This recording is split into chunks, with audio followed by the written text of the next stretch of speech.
তাদের উপরে ছাত্রলীগের গুন্ডা বাহিনী সহ পুলিশ সাঁড়াশি অভিযান চালিয়ে ইতিমধ্যে 7 জনকে হত্যা করেছে এবং এখনো সংঘর্ষ চলছে। একটু আগে আমরা খবর পেয়েছি ঢাকা বিশ্ববিদ্যালয়ে পুলিশ, র্যাব এবং বিজিবি যৌথ সাঁড়াশি অভিযান চালিয়ে অসংখ্য ছাত্র ছাত্রীকে আহত করেছে এবং তাদেরকে অনেকটা জোর করে হল থেকে বের করে দিয়েছে। আক্রান্ত শিক্ষার্থীদের পাশে দাঁড়ানোর মতো কোনো শিক্ষককে এখন পর্যন্ত পাওয়া যায়নি। তো কোটা সংস্কার আন্দোলন একটি জাতীয় আন্দোলনের রূপ নিচ্ছে, যে গণ অভ্যুত্থানের দিকে ধাবিত হচ্ছে আমরা যতটুকু খবর পাচ্ছি। এই প্রসঙ্গ নিয়ে কথা বলবো। পাশাপাশি আপনারা জানেন যে শেখ হাসিনার নতুন তামাশা, কালো শাড়ি পরে সে কান্না কান্না মুখ করে সে ছাত্র হত্যার জন্য নাকি তদন্ত করবে, বিচার করবে ইত্যাদি ইত্যাদি বলেছে। এবং বর্তমান সময়ের করণীয় সম্পর্কে আমরা একটু কথা বলবো। আমাদের আজকের অতিথি আপনাদের অত্যন্ত প্রিয় মানুষ, প্রিয় মুখ, ডক্টর মাহমুদুর রহমান, যিনি আমার দেশের সম্পাদক হিসেবে দীর্ঘদিন দায়িত্ব পালন করেছেন, নির্যাতিত হয়েছেন। তিনি সরকারের বিনিয়োগ বোর্ডের চেয়ারম্যান ছিলেন, বিএনপির সময় জ্বালানি উপদেষ্টা ছিলেন। মাহমুদ ভাই, আপনাকে স্বাগত জানাচ্ছি আজকের অনুষ্ঠানে। আসসালামু আলাইকুম এবং আজকের সকল দর্শক শ্রোতাকে সালাম জানাচ্ছি। আসসালামু আলাইকুম। ওয়ালাইকুম আসসালাম। মাহমুদ ভাই, পরিস্থিতি খুবই খারাপ। ঢাকা বিশ্ববিদ্যালয়ের মেসাকার চালিয়েছে পুলিশ, র্যাব এবং বিজিবি এবং কোনো শিক্ষক নাই তাদের পাশে দাঁড়ানোর মতো। ছাত্রলীগের হামলা তো ভয়াবহ হামলা শিকার হয়েছে। পরবর্তীতে যদিও তারা সকল হল থেকে ছাত্রলীগকে বের করে দিয়েছে, নোটিশ টাঙিয়ে দিয়েছে, শুয়োর এবং ছাত্রলীগ প্রবেশ নিষেধ, কুকুর এবং ছাত্রলীগ প্রবেশ নিষেধ ইত্যাদি ইত্যাদি। অর্থাৎ ছাত্রছাত্রীদের যে ঘৃণা, ছাত্রছাত্রীদের যেই ক্ষোভ, তাদেরকে বহিঃপ্রকাশ আমরা দেখেছি। তো আমরা প্রথমে শুরু করতে চাই মাহমুদ ভাই আজকে হাসিনার বক্তব্যটা দিয়ে। হাসিনা হঠাৎ করে এসে অত্যন্ত সংক্ষিপ্ত একটি বক্তব্য দিয়েছে, কালো শাড়ি পরে একটু এক ধরনের অভিনয় তামাশা যেটাকে বলা হয় সেটি করার চেষ্টা করেছে। বিচার করবে, বিচার বিভাগীয় তদন্ত হবে ইত্যাদি হবে। কিন্তু হাসিনার বক্তব্যে আসে নাই যে ওবায়দুল কাদের তো বলেছিল না, ওবায়দুল কাদের কয়েকদিন আগে বলেছে রাজাকার স্লোগানের জবাব ছাত্রলীগে দেবে। তার মানে কি ওবায়দুল কাদের হচ্ছে সরকারের সেকেন্ড ম্যান। তো সরকারের সেকেন্ড ম্যানের এটা স্পষ্ট নির্দেশ যে কি করতে হবে। এবং ওবায়দুল কাদের আরেকটা যদি আমি সংবাদ দেখাই আপনাকে, ওবায়দুল কাদের বলছে আমাদের অস্তিত্বে হামলা হয়েছে, প্রতিরোধ করতেই হবে। ওবায়দুল কাদের অর্থাৎ তিনি তার সকল নেতা কর্মীকে দেশ জুড়ে প্রস্তুতি নেওয়ার আহ্বান জানিয়েছেন, প্রতিরোধের আহ্বান জানিয়েছেন। তো আপনি কিভাবে দেখছেন যে হাসিনার বক্তৃতা, তার বিচার বিভাগীয় তদন্ত আশ্বাস বা সবকিছু মিলিয়ে আপনার বিশ্লেষণটা একটু শুনতে চাই। সে সম্পর্কে বলার আগে আমি একটু বলে নিই, আজকে পবিত্র আশুরা, মহররম আজকে, এবং আজকের দিনটি মুসলমানের জন্য একদিকে যেমন শোকের, কারণ আমাদের মহানবী হযরত মুহাম্মদ সাল্লাল্লাহু আলাইহি ওয়াসাল্লামের দৌহিত্র মহাবীর হযরত হুসাইন রাদিয়াল্লাহু আনহু তিনি এই দিন শহীদ হয়েছিলেন। আর একদিকে দিনটি আমাদের জন্য অত্যন্ত অনুপ্রেরণার, কারণ হচ্ছে যে হযরত হোসেন দেখিয়েছিলেন জালিমের বিরুদ্ধে কিভাবে লড়াই করতে হয়, এবং জালিমের বিরুদ্ধে পুরো পরিবার নিয়ে তিনি লড়াই করেছেন এবং শাহাদাত বরণ করেছেন, কিন্তু জালিমের কাছে তিনি নতি স্বীকার করেন নাই। তো এই জন্য আজকের দিনটি আমাদের জন্য অত্যন্ত গুরুত্বপূর্ণ। এবং আপনি যে প্রশ্ন করেছেন সেই প্রশ্নের আগে জবাব দেব আমি। তারপরে এই আশুরার আগে গতকাল যে হত্যাকাণ্ড হয়েছে বাংলাদেশে, বিশেষ করে রংপুরে যে ছেলেটি অনন্য সাধারণ সাহসের পরিচয় দিয়ে শাহাদাত বরণ করেছে, আবু সাইদ, তার সম্পর্কে আমাদের আলোচনা করা অত্যন্ত গুরুত্বপূর্ণ। তো আমি আপনার প্রথম প্রশ্ন থেকে জবাব শুরু করি। প্রথম কথা হচ্ছে, শেখ হাসিনাকে আমি প্রকৃতপক্ষে একজন মানুষ হিসেবে বিবেচনা করি না।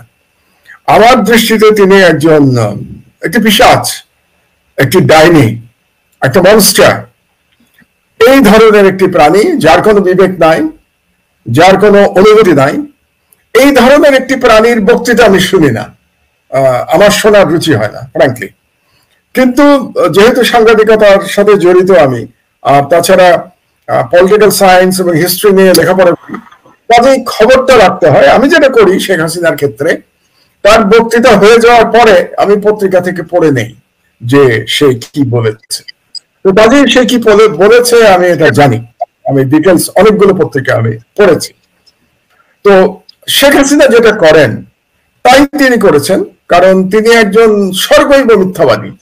আপনি জানেন যে আপনার দেশে মানে আমেরিকাতে প্রেসিডেন্ট ট্রাম্পের প্রেসিডেন্ট মানে আমি ফর্মার প্রেসিডেন্ট বা যিনি আবার ইলেকশন করতে যাচ্ছেন তার সম্পর্কে একটা হিসেব বেরিয়েছে সম্ভবত নিউ ইয়র্ক টাইমসে, এবং নিউ ইয়র্ক টাইমস হিসেব করে দেখিয়েছে যে ট্রাম্প এখন পর্যন্ত 20,000টি 20,000 মিথ্যা কথা বলেছেন। এটা কিন্তু একটা খুব বড় নিউজ এসছে আপনাদের নিউ ইয়র্ক টাইমসে। বাংলাদেশে ট্রাম্পের চেয়ে বড় মিথ্যাবাদী হচ্ছে শেখ হাসিনা। তিনি কোনো সত্যি কথাই বলেন না। এত বড় একটা মনস্টার, এত বড় একটা লয়ার, ইবলিশ, তিনি তো সত্য বলতেই জানেন না। কাজে তার যদি আমরা হিসাব করতাম তাহলে হয়তো 20,000 না, আমরা 20 লক্ষ মিথ্যা কথা পেয়ে যেতাম। তো আপনার যে প্রশ্ন তার সম্পর্কে এবং তার যে সেক্রেটারি ওবায়দুল কাদের সম্পর্কে, প্রকৃত কথা হচ্ছে যে পুরো দেশে তারা একটা সিভিল ওয়ার তৈরি করেছেন, মানে সিভিল ওয়ারের দিকে নিয়ে গেছেন, তারা ধাবিত করছেন। এবং তারা যে আওয়ামী লীগকে লেলিয়ে দিয়েছিলেন এটা খুব পরিষ্কার। এটা তো কাদেরের কথায় পরিষ্কার এবং শেখ হাসিনার কথাতেও পরিষ্কার। তিনি চায়না থেকে অপমানিত হয়ে খালি হাতে ফিরে আসার পরে যে সংবাদ সম্মেলন করেছিলেন, সেই সংবাদ সম্মেলনে কোটা আন্দোলন নিয়ে তিনি যে কথাগুলো বলেছিলেন অত্যন্ত ঘৃণা সহকারে, তার মধ্যে দিয়েই কিন্তু টের পাওয়া যাচ্ছিল যে বাংলাদেশকে তারা একটা সিভিল ওয়ারের দিকে নিয়ে যেতে চান।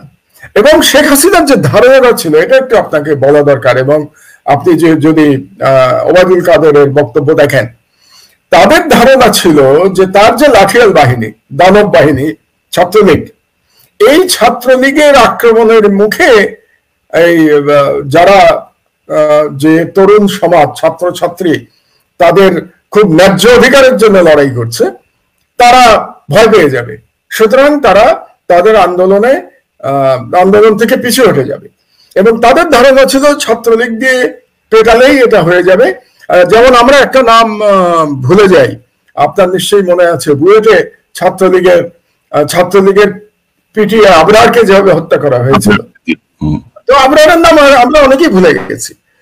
তো তার বোধহয় ধারণা হয়েছিল যে আবরারের মতো করে যদি ছাত্রলীগ সব হলে হলে এরকম আক্রমণ করতে পারে, এরকম করে পিটিয়ে মেরে ফেলতে পারে বা পিটিয়ে আহত করতে পারে, তাহলে তাদের কাজ সম্পন্ন হয়ে যাবে।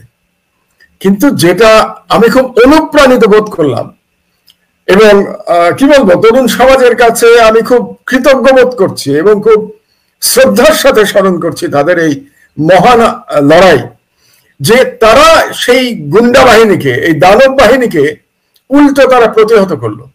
বাংলাদেশে যখন আপনার মানতে হবে প্রথাগত রাজনৈতিক দলগুলো তারা যখন ছাত্রলীগকে, এই দানব বাহিনীকে মোকাবেলা করতে পারছে না, আমি বিএনপি জামাতের কথা বলছি মেইনলি, এমনকি অন্যান্য ছোট রাজনৈতিক দল যেগুলো আছে, তারা যেহেতু পারছে না, সেখানে ডিসঅর্গানাইজড সাধারণ ছাত্রছাত্রীরা যারা সবে হয়তো কৈশোর উত্তীর্ণ হয়ে যুবক হয়েছে এবং মেয়েরা শুদ্ধ, তারা এই গুন্ডাদের আক্রমণ প্রতিহত করে রুখে দাঁড়াবে, এটা শেখ হাসিনার কল্পনাতে ছিল না এবং কাদেরের কল্পনাতেও ছিল না। সুতরাং তারা ভেবেছিল এই আক্রমণের মধ্যে দিয়ে আন্দোলনের পরিসমাপ্তি ঘটবে। কিন্তু my hats off to them, I salute this, কি বলবো, এই নতুন প্রজন্মকে, ইয়াং জেনারেশনকে। তারা, আমি একটা কথা আপনার এখানে প্রায় বলতাম যে আজকাল ইয়াং জেনারেশন খুব বেশি সোশ্যাল মিডিয়া অভ্যস্ত হয়ে গেছে, তারা ম্যাটেরিয়ালিস্টিক হয়ে গেছে, তারা লড়াই করছে না, এরকম একটা নালিশ আমার ছিল। আমি তাদের কাছে খুব বিনীতভাবে আমি বলছি আই এম ভেরি সরি, তাদের সম্পর্কে আমার ধারণা ভুল প্রমাণিত করেছে। এই জন্য আমি কৃতজ্ঞ এই কারণে যে বাংলাদেশ সম্পর্কে আমি কিছুটা আশা হারাতে বসেছিলাম। আমার এই বুড়ো বয়সে এই আশাটাকে আবার ফিরিয়ে দিয়েছে আমার সন্তানেরা, আমার ছেলেমেয়েরা, তারা ফিরিয়ে দিয়েছে আমার আশাটাকে, যে না, বাংলাদেশ আবার রুখে দাঁড়িয়েছে এবং রুখে দাঁড়ানোর মাধ্যমে এই দানবদের প্রতিহত করেছে, দানবদের উৎখাত করেছে, প্রত্যেকটা বিশ্ববিদ্যালয় থেকে দানবদের উৎখাত করেছে। এবং আপনি দেখেছেন ছাত্রলীগের প্রেসিডেন্ট, সেক্রেটারি, তারা কিভাবে প্রাণ ভয়ে পালিয়ে গেছে। ঢাকা ইউনিভার্সিটিতে রোকেয়া হলে কিভাবে ছাত্রলীগের প্রেসিডেন্ট সেক্রেটারিকে দল বেঁধে কান ধরে তাদেরকে বের হয়ে যেতে হয়েছে। সাধারণ ছাত্রছাত্রী নিরস্ত্র, অহিংস, কোন রকম সন্ত্রাসের পথে তারা যায় নাই, কিন্তু সন্ত্রাসের মোকাবেলা করেছে। কেমন করে পারলো? এক হচ্ছে সাহস, আর দ্বিতীয় হচ্ছে তাদের যে কি বলবো সাহস, এবং আরেকটা হলো তাদের যে মরাল যে পজিশনটা ছিল, এটা অনেক শক্ত ছিল তাদের মরাল পজিশন। তারা ন্যায়ের জন্য লড়াই করছিল। পরাজিত হয়েছে শেখ হাসিনা। সুতরাং শেখ হাসিনার আজকের যে বক্তব্য, সম্ভবত 8 কিংবা 9 মিনিটের বক্তব্য আজকে, সাধারণত শেখ হাসিনা এত ছোট বক্তব্য দেয় না। এটা একজন পরাজিত বা প্রায় পরাজিত একজন মনস্টারের বক্তব্য, প্রায় পরাজিত একটা ফ্যাসিস্ট শাসকের বক্তব্য। এভাবেই আমাদেরকে দেখতে হবে। আমি প্রায় বলছি এই কারণে যে এখনো চূড়ান্ত পরাজয় তার ঘটে নাই। আমি আশা করছি তার চূড়ান্ত পরাজয় ঘটবে ইনশাল্লাহ। মাহমুদ ভাই, ধরেন এই যে এত মায়া কান্না হাসিনা কাঁদলো জাতির উদ্দেশ্যে ভাষণ দিয়ে, এত কথা বললো, আপনি যদি দেখেন যে রংপুরের পুলিশ কমিশনার থেকে শুরু করে যারা যারা সেই থানায়, তাজহাট থানা, রংপুর মেট্রোপলিটন পুলিশের সবাই কিন্তু শপথে বহাল। মানে তার এত আবেগ উথলে উঠতেছে, কিন্তু তার তো উচিত ছিল না সঙ্গে সঙ্গে এগুলো ক্লোজ করা, সঙ্গে সঙ্গে তাদের বিরুদ্ধে শাস্তিমূলক ব্যবস্থা নিয়ে তদন্ত কমিটি করা। সে আপনার নাটক শিখায় আমাদেরকে, তামাশা করে আমাদের সাথে। না, সেটা তো 1 নম্বর। 2 নম্বর হচ্ছে এই মামলাটার হুকুমের আসামি কে? কোন বলেন? হুকুমের আসামি শেখ হাসিনা, হুকুমের আসামি ওবায়দুল কাদের। কাজেই এই মামলা যেদিন জনগণের সরকার বাংলাদেশে প্রতিষ্ঠিত হবে, আমি মনে করছি যে ছাত্রদের এই আন্দোলনের ফলে একটা পরিবর্তন আসবে বাংলাদেশে ইনশাআল্লাহ। আমি আবারও বলছি, এবং সেই পরিবর্তনের ফলে যখন একটা গণতান্ত্রিক সরকার, একটা মানবিক সরকার, একটা জনগণের সরকার বাংলাদেশে আসবে এবং প্রকৃত বিচার হবে, সেই বিচারে আপনি যাদের কথা বলছেন, এসপি বা যে ওসি কিংবা যে কমান্ডার গুলির নির্দেশ দিয়েছে কিংবা যে সিপাহী গুলি করেছে, তাদের প্রত্যেকের বিচার তো হবেই। তার সঙ্গে শেখ হাসিনার বিচার হতে হবে, তার সঙ্গে ওবায়দুল কাদেরের বিচার হতে হবে, কারণ তারাই হুকুমের আসামি। এবং যেহেতু এই প্রসঙ্গটা এসে গেল, এই জন্য আমি আবু সাইদের কথা বলি। আমি এমন বীরের মৃত্যু দেখি নাই কোনোদিন। আমি এমন বীরের মৃত্যু আমি জানি না পৃথিবীর কতজন মানুষ এমন বীরত্বের সাথে মৃত্যু দেখতে পেরেছেন। এমন শহীদ হওয়া আমি দেখি নাই। গল্প শুনেছি, বিভিন্ন বইতে বীরত্বের কাহিনী শুনেছি। হযরত হোসেন রাদিয়াল্লাহু আনহুর কথা একটু আগে বললাম, তার বীরত্বের কাহিনী আমরা সবাই জানি। কিন্তু এভাবে পুলিশের সামনে দাঁড়িয়ে বলা যে বুক পেতে, এবং সে কিন্তু কোনো আক্রমণাত্মক কোনো ভঙ্গি করে নাই, সে শুধু 2 হাত দুদিকে দিয়ে বুক পেতে দাঁড়িয়েছিল যে আমাকে গুলি করো। এবং কতদূর নরক পিশাচে পরিণত হয়েছে বাংলাদেশের পুলিশ বাহিনী, যে তারা এই ছেলেটির বুকে গুলি চালাতে, এবং একবার নয় ক্রমাগত গুলি চালিয়ে গেছে। সে একবার পড়ে গেছে, আবার উঠে দাঁড়িয়েছে এবং গুলি চালিয়েই গেছে। তার মানে হত্যা নিশ্চিত না হওয়া পর্যন্ত তারা গুলি চালিয়ে গেছে। এটা কিন্তু একটা হত্যাকাণ্ড, আপনাকে বুঝতে হবে। এটা টেলিভিশনের সামনে it's a murder, it's a clear murder. এটা একটা খুনের মামলা, এর মধ্যে আর কোনো রাজনীতির কোনো আলোচনাই নাই। এটা গেল আইনগত দিক। আর আমি আবু সাইদের কথা বলতে চাই। আবু সাইদকে আমি বীর শ্রেষ্ঠ বলেছি, আমি তাকে বীর শ্রেষ্ঠ বলেছি। আমরা মুক্তিযুদ্ধের বীর শ্রেষ্ঠদের গল্প শুনেছি, কিন্তু আমরা চোখের সামনে 2024 সালে যে বীর শ্রেষ্ঠকে শাহাদাত বরণ করতে দেখলাম, তার নাম আবু সাইদ। এবং আমি আপনাকে একটা প্রস্তাব আজকে দিয়ে রাখতে চাই, আর এই আপনার মাধ্যমে, এই অনুষ্ঠানের মাধ্যমে বাংলাদেশের সকল জনগণের প্রতি, যে আমরা তার স্মৃতির প্রতি যদি শ্রদ্ধা জানাতে চাই। আমি দেখলাম আজকে রংপুরের একটা চত্বরের নাম শহীদ আবু সাইদ চত্বর করা হয়েছে। এটা আবু সাইদের যে আত্মবিসর্জন, যে শাহাদাত বরণ, তার সাথে মাননীয় না, তার সাথে যায় না, তার সম্মানের সাথে যায় না। কাজে আমি একটা প্রস্তাব আজকে করে রাখছি, আমি জানি না সরকারে কারা আসবেন।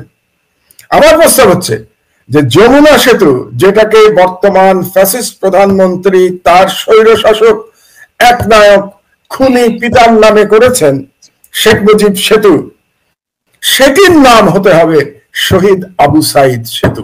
আমি আজকে আপনাদের কাছে এই প্রস্তাব দিয়ে রাখলাম আপনার মাধ্যমে, বাংলাদেশের প্রত্যেকটা মানুষের কাছে, যাতে করে রংপুরের যারা যাবেন রংপুরে, তাদেরকে তো এই ব্রিজ পার হয়ে যেতে হবে, তাই না? ওই ব্রিজে গিয়েই তারা দেখবেন যে এই ব্রিজ তারা শহীদ আবু সাইদ সেতু পার হচ্ছেন, এবং আগামী প্রজন্ম জানবে যে শহীদ আবু সাইদ কে ছিলেন। আমরা বীরদের কিন্তু ভুলে যাই, বাঙালি মুসলমান বীরদের ভুলে যায়। আবু সাইদকে ভুলতে দেয়া যাবে না, এবং ভুলতে না দেয়া গেলে তার মধ্যে একটা কাজ অবশ্যই আমাদের করতে হবে, সেটা হচ্ছে যমুনা সেতুর নাম পরিবর্তন করে আমাদের শহীদ আবু সাইদ সেতু নাম রাখতে হবে।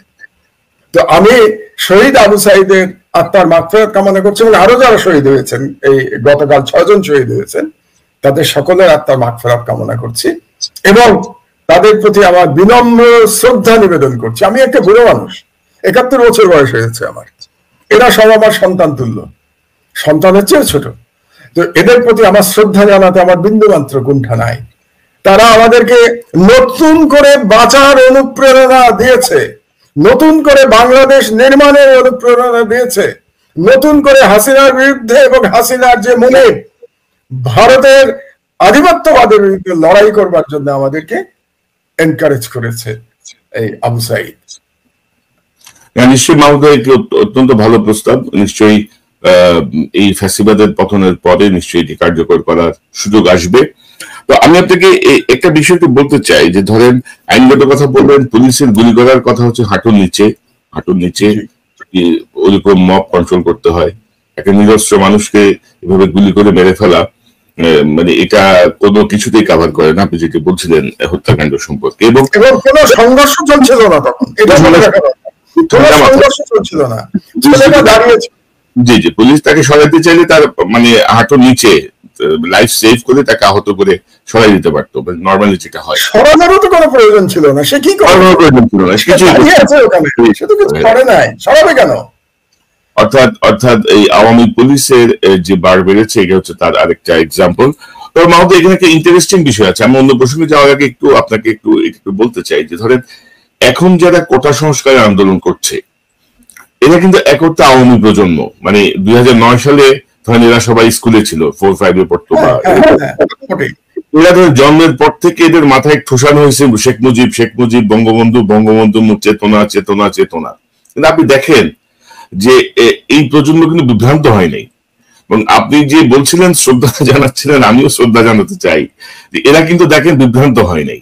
এবং হাসিনা কিন্তু এখানে আপনার ইন্ডিয়ার সাথে যখন চুক্তি করে এসে সে কিন্তু একটা রিট করা, এটা স্থগিত করাই দিল। সে চাইলো যে রাজপথে এরা নামুক, এবং কিছু ছাত্রলীগের ছেলে পেলেও প্রথম দিকে ছিল এই নেতৃত্বে, এবং আমরা এটা লক্ষ্য করছিলাম। কিন্তু আলটিমেটলি শেখ হাসিনার এই অসৎ উদ্দেশ্য ছাত্রছাত্রীরা বুঝে ফেলছে, তারা তখন এটাকে অন্য ডাইরেকশনে নিয়ে গেছে। না, এটা কোনো কিছু একটা দিয়ে আরেকটা আড়াল করার কৌশলে যাবে না। তো এই যে এত লেখাপড়া করানো, পাঠ্যপুস্তকের মধ্যে মুজিবের ছবি, জীবনী, সকল কিছু বাদ দিয়ে মুজিব, সেই জায়গাটায় এই এত কিছুর ফলেও এই যে চেতনার জায়গাটা, দেশপ্রেম, স্বদেশপ্রেম, অধিকারবোধের জায়গাটায় এই যে লড়াই করার চেতনা, এটাকে আপনি কিভাবে দেখেন? একটু সংক্ষেপে একটু জানতে চাই। না, এটা আমি সংক্ষেপে বলবো, আলোচনায় যাবো। সেটা হচ্ছে যে চেতনার যে গল্প, যে ন্যারেটিভ হাসিনা সাজিয়েছে, এই হাসিনা এবং তার দালাল গোষ্ঠী, এই বিশ্ববিদ্যালয়ের ভিসিরা এবং বিশ্ববিদ্যালয়ের বিভিন্ন শিক্ষক সমিতির সব নেতারা যে ন্যারেটিভ সাজিয়েছে, সেই ন্যারেটিভটা হচ্ছে ভারতের প্রতি আত্মসমর্পণ। আপনি খেয়াল করবেন এই চেতনার সঙ্গেই তারা কি বলে, যে 1971 সালে ভারত আমাদেরকে স্বাধীন করে দিয়েছে এবং ভারতের প্রতি আমাদের কৃতজ্ঞতার শেষ নাই। এবং প্রত্যেকবার দেশের স্বাধীনতা বিসর্জন দিয়ে আসছে একটু একটু করে, প্রতিবার ফিরে এসে তারা কি বলে, যে ভারতের কাছে আমাদের যে ঋণ, সেই ঋণ আমাদের কোনোদিন শোধ হবে না। তো এটা বলার মাধ্যমে তারা চেতনাটাকে এক ধরনের সারেন্ডারের পর্যায়ে নিয়ে গেছে। অর্থাৎ হিন্দুত্ববাদী ভারতের কাছে 90% মুসলমানের দেশ বাংলাদেশের জনগণ সারেন্ডার করুক, এটাই হচ্ছে চেতনার মূল কথা। এই ইয়াং ছেলেরা এটা ধরতে পেরেছে। আপনি যত যাই বলেন, কে মাথা নোয়াতে চায়? আল্লাহ মানুষকে আশরাফুল মখলুকাত তৈরি করেছেন, সৃষ্টির শ্রেষ্ঠ জীব। মন্ত্রী, স্বরাষ্ট্র উপদেষ্টা লেফটেন্যান্ট কর্নেল জেনারেল অবসরপ্রাপ্ত জাহাঙ্গীর আলম চৌধুরী বলছেন, আমাদের প্রশাসনের একটি রোগ জারি হয়ে আছে, তা হলো ক্ষমতায় কে আসতে পারে সেই বাস্তবতা থেকে সে দলের নেতাকর্মীদের আগাম তেল দেওয়া। শনিবার 1 মার্চ কক্সবাজার জেলা প্রশাসকের সম্মেলন কক্ষে স্বরাষ্ট্র ও কৃষি মন্ত্রণালয়ের কর্মকর্তাদের সঙ্গে মত বিনিময় শেষে সাংবাদিকদের ব্রিফিংয়ে তিনি একথা বলেন। স্বরাষ্ট্র উপদেষ্টা বলেন, আমরা কোনো দলের বদান্যতায় কাজ করছি না। দেশের কল্যাণে যা যা করণীয় তাই করা হচ্ছে। প্রশাসনের কাউকে কোনো দপ্তর থেকে বলে দেওয়া হয়নি অমুক দলের লোকজনকে সহানুভূতি দেখাতে। তিনি বলেন, বিগত কয়েক বছরে মিয়ানমার অভ্যন্তরে চলমান সংঘাতের জেরে বাংলাদেশ মিয়ানমার সীমান্তে স্পর্শকাতরতা অনেকাংশে বৃদ্ধি পেয়েছে। সাম্প্রতিক পরিস্থিতি বিবেচনায় বাংলাদেশ মিয়ানমার সীমান্তে একটি ব্যাটালিয়ন স্থাপন সময়ের দাবি ছিল। এরই প্রেক্ষিতে সীমান্তে নজরদারি ও তৎপরতা বৃদ্ধির লক্ষ্যে কক্সবাজারে উখিরিয়ায় একটি বিজিবি ব্যাটালিয়ন প্রতিষ্ঠা করা হলো। স্বরাষ্ট্র উপদেষ্টা বলেন, বাংলাদেশ মিয়ানমার সীমান্তের নিষিদ্ধ নিরাপত্তা, অবৈধ অনুপ্রবেশ, মাদকদ্রব্য, অবৈধ পণ্যের চোরাচালান প্রতিরোধ ও সন্ত্রাসী কর্মকাণ্ড সহ যে কোনো আন্তর্জাতিক সীমান্ত অপরাধ দমনে উখিয়া ব্যাটালিয়ন গুরুত্বপূর্ণ ভূমিকা রাখবে। এ সময় কক্সবাজার চকরিয়া থানার ভারপ্রাপ্ত কর্মকর্তা ওসি মঞ্জুর কাদের ভূঁইয়াকে 24 ঘন্টার মধ্যে প্রত্যাহারের নির্দেশ দিয়েছে স্বরাষ্ট্র উপদেষ্টা। চট্টগ্রাম রেঞ্জের